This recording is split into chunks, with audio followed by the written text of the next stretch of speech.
नमस्कार, welcome back to my YouTube channel. हम लगातार बात कर रहे हैं उन शेयरों में जहां पे इन्वेस्टर्स ऊपर के लेवल पे फंसे हुए हैं। इसी संदर्भ में मैंने पिछले 3 वीडियोस जो थे आईटीसी, भारती एयरटेल और डीएलएफ पे बनाए थे।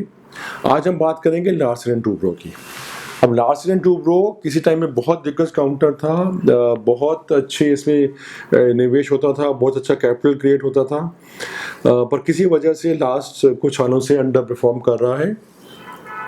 रिजल्ट्स इसके ठीक ठाक आए, उम्मीद से बेटर आए। जो पिछली तिमाही के नतीजे आए थे 3-4 दिन पहले, वो भी अच्छे आए, बट मार्केट को निराशा हुई क्योंकि मार्केट एक्सपेक्ट करी थी काफ़ी अच्छे डिविडेंड की। डिविडेंड उन्होंने दिया 18 रुपये पर शेयर, जो बुरा नहीं है, पर क्योंकि कंपनी ने अपना इलेक्ट्रिक ऑटोमेशन बिजनेस श्नाइडर को बेचा था, तो मार्केट को उम्मीद थी कि तकरीबन सारा ही जो एक एक्सेप्शनल इनकम है वो डिस्ट्रीब्यूट की जाएगी और 50 रुपये के करीब डिविडेंड आएगा। तो वो कम हुआ, तो इसलिए मार्केट में निराशा हुई, स्टॉक भी टूटा। अब प्रश्न ये है कि टूटने के बाद क्या इसमें निवेश बनता है।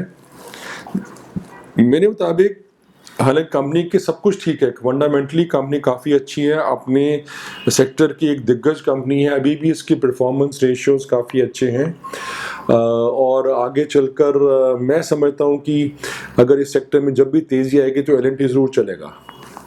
और इसमें भी मेरे मुताबिक कोई गलत नहीं किया कंपनी ने, हालांकि मार्केट में निराशा हुई क्योंकि कंपनी काफ़ी नाजुक दौर से गुजरी है, क्योंकि इंफ्रास्ट्रक्चर एक ऐसा सेक्टर है जहाँ पे काफ़ी दबाव हुआ कोविड के कारण। लेबर शॉर्टेज होगी क्योंकि लेबर को वापस जाना पड़ा, तो कंपनी की जो वर्किंग कैपिटल पोजीशन है वो स्ट्रेस्ड है।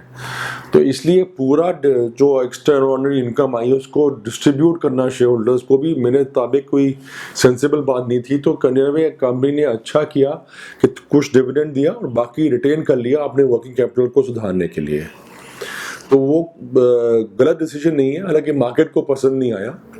तो मेरे मुताबिक वो डिसीजन ठीक है, और ये भी ठीक बात है कि गवर्नमेंट इंफ्रास्ट्रक्चर पे स्पेंडिंग करने की बहुत बात कर रही है, तो हो सकता है किसी टाइम पे इंफ्रास्ट्रक्चर पे स्पेंडिंग भी अच्छी तरीके से आए।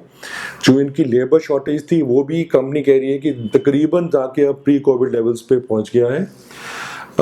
तो बट आगे चलकर इसमें मेरे मुताबिक निवेश अभी नहीं करना चाहिए, खास करके नया निवेश। उसका कारण ये है कि आपके पास मार्केट में और बहुत अच्छी अपॉर्चुनिटीज़ अवेलेबल हैं। सेक्टोरली इंफ्रास्ट्रक्चर हमेशा तो नहीं, पर अभी कुछ समय के लिए अंडर परफॉर्म ज़रूर करेगा। पिछले कई सालों से अंडर परफॉर्म कर रहा है, और मेरे मुताबिक ये अंडर परफॉर्मेंस ख़त्म नहीं होने वाली। उसका कारण ये है कि हमारा जो इकोसिस्टम है इस देश में, उसमें बहुत दिक्कतें आ रही हैं। इंफ्रास्ट्रक्चर प्रोजेक्ट्स में प्रोजेक्ट डिले हो रहे हैं, सरकार की तरफ से डिले है, कभी कोई एनवायरनमेंट कंसर्न आ जाता है, कभी कोई और कंसर्न। तो इकोसिस्टम ही हमारा ऐसा है कि इंफ्रास्ट्रक्चर कंपनीज के लिए पैसा बनाना बहुत मुश्किल हो रहा है। तो उस स्थिति में एल&टी भी एक तरह से सफ़र कर रही है। हालांकि एल&टी अपने सेक्टर में जैसे बताया काफ़ी दिग्गज काउंटर है, और जब भी इंफ्रास्ट्रक्चर वापस आएगा ऐसे सेक्टर, एल&टी ज़रूर अच्छा करेगी। तो आप अपने निवेश को होल्ड कर सकते हैं, पर नया निवेश ना करें। और होल्ड भी तब कर सकते हैं अगर आपके पास समय की कोई पाबंदी नहीं है। अब अगर इसको वैल्यूएशन किए जाए तो इसके पास 3 लिस्टेड कंपनीज हैं आईटी की, और एक लिस्टेड कंपनी है फाइनेंस की। तो ये तीनों companies L&T technologies, L&T informative systems and L&T and Mindtree, ये 3 जो टेक्नोलॉजी कंपनीज हैं, प्लस एल&टी फाइनेंस जो कि फाइनेंस कंपनी है, मिलाकर 400 रुपये की वैल्यू बनती है। 350 रुपये 3 टेक्नोलॉजी कंपनीज की और 50 रुपये एल&टी फाइनेंस की। तो 400 रुपये तो ये इनकी सब्सिडी कंपनीज का जो वैल्यू है उस पर होल्डिंग कंपनी का डिस्काउंट दिया जाए तो 400 रुपये बनता है। बाकी जो 550 रुपये है उनका कोर बिजनेस है, और कोर बिजनेस को वैल्यू किया जा रहा है 15 टाइम्स फॉरवर्ड अर्निंग। 15 टाइम्स अगर देखा जाए तो एक अच्छा वैल्यू है ऑप्टिकली, क्योंकि हिस्टोरिकली कंपनी को 20 टाइम्स मिला है। पर इससे पहले कि आप कंक्लूड करें कि भी अच्छा वैल्यू है हम बाय करें, मैं आपको बताना चाहूँगा कि ये जब हिस्टोरिकली ये सेक्टर काफ़ी अच्छा कर रहा था, आज से 10-12 साल पहले ये सेक्टर में काफ़ी तेज़ी थी, फिर वहीं से प्रॉब्लम स्टार्ट हुई, और धीरे करके सेक्टर बड़ा स्लो डाउन आया है। अब सेक्टर की जो स्पीड है वो बहुत स्लो है, इसलिए हिस्टोरिकली चाहे ये सस्ता लग रहा हो हिस्टोरिकल वैल्यूएशन से, पर मेरे को नहीं उम्मीद कि ये दोबारा से 20 टाइम्स कभी ट्रेड करेगा, at least not in the near future. तो इसलिए अभी इस वक्त निवेश करना मेरे ताबिक ठीक नहीं लगेगा, ठीक नहीं बनेगा। हालांकि ये ज़रूर हिस्टोरिकल वैल्यूएशन से डिस्काउंट में ट्रेड कर रहा है। जहाँ तक रही बात जो लोग ऑलरेडी फंसे हुए हैं स्टॉक में ऊपर के लेवल्स पे, आप ज़रूर इसको एवरेज कर सकते हैं अगर आपके पास आप पेशेंट हैं और आपके पास काफ़ी समय है, पर एवरेजिंग भी आप डिप्स पे करें, कोई जल्दीबाजी ना करें। मेरे मुताबिक मार्केट की वीकनेस जब भी आएगी तो ये स्टॉक एक तरह से लीड करेगा ऑन द वे डाउन, क्योंकि इमीडिएटली डिसअपॉइंटमेंट है और इमीडिएटली कोई अर्निंग्स ग्रोथ भी नहीं इसमें विजिबल है।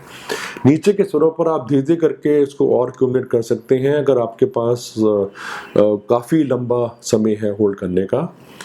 पर अब वो भी तब करें अगर आप ऑलरेडी एक लेवल पे फंसे हुए हैं और आप उसको एवरेज करना चाहते हैं। नया निवेश मैं नहीं समझता कि अभी इवन ऑन डिप्स इसमें करना चाहिए, क्योंकि आपके पास और बड़ी अपॉर्चुनिटीज़ अवेलेबल हैं सेक्टोरली, फार्मा, केमिकल्स, इंश्योरेंस, आईटी, ये सब सेक्टर्स, कंज्यूमर, इन सब सेक्टर्स में बहुत अच्छी तेज़ी आ रही है। वर्किंग कैपिटल मैनेज करना इजी है, कैश पोजीशन अच्छी है, तो उनमें ही करना चाहिए जहाँ पे अभी तेज़ी नज़र आ रही है।